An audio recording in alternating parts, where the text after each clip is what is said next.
Kozhikode dental college മോണരോഗ വിഭാഗത്തിന്റെ നേതൃത്വത്തിൽ school ദന്താരോഗ്യ പരിപാടിയുടെ ഭാഗമായി മെഡിക്കൽ ക്യാമ്പ് സംഘടിപ്പിച്ചു. കിഴക്കോത്ത് AMM ALP സ്കൂളിൽ നടന്ന പരിപാടി ഡോക്ടർ റോസമ്മ ജോസഫ് ഉദ്ഘാടനം ചെയ്തു. ഇതോടനുബന്ധിച്ച് രക്ഷിതാക്കൾക്കും കുട്ടികൾക്കുമുള്ള ദന്ത പരിചരണ ബോധവൽക്കരണ ക്ലാസും നടന്നു.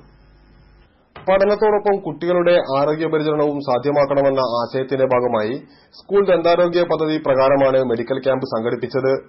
കിഴക്കോത്ത് AMM ALP സ്കൂളിൽ നടന്ന ദന്താരോഗ്യ ക്യാമ്പ് കോഴിക്കോട് ഡെന്റൽ കോളേജ് മോണരോഗ വിഭാഗത്തിന്റെ ആഭിമുഖ്യത്തിലാണ് നടന്നത്. ക്യാമ്പിന്റെ ഉദ്ഘാടനം പ്രൊഫസർ ഡോക്ടർ റോസമ്മ ജോസഫ് നിർവഹിച്ചു. കുട്ടികളെ നമ്മൾ ഐഡന്റിഫൈ ചെയ്തിട്ട് കണ്ടുപിടിച്ചിട്ട് അവർക്ക് ഡെന്റൽ കോളേജിൽ അതിന്റെ ചികിത്സകൾ നൽകുന്നതായിരിക്കും.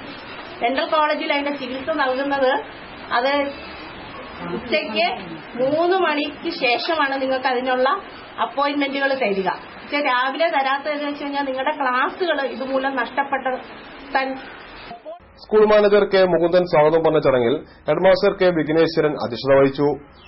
Professor doctor ഗിൽസ Mohan, doctor Vivek തുടങ്ങിയവരും ഡെന്റൽ കോളേജ് അവസാന വർഷ ഹൌസ് സർജൻ വിദ്യാർത്ഥികളും ക്യാമ്പ് നിയന്ത്രിച്ചു.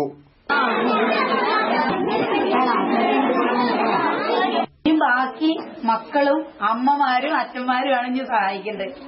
നല്ലൊരു ഹെൽത്തി എന്ന് പറഞ്ഞാൽ ആരോഗ്യമുള്ള കുട്ടികളെ വാർത്തെടുക്കാൻ വേണ്ടിയിട്ടാണ് ഞങ്ങൾ ഇവിടെ ഇറങ്ങിയിട്ടുള്ളത്. നനഞ്ഞിറങ്ങിയിരിക്കുകയാണ്. ഇനി ഞങ്ങൾ കുളിച്ചിട്ടേ കയറുള്ളൂ. ഓക്കെ കേട്ടാ, പറയുന്നതെല്ലാം അനുസരിക്കണം.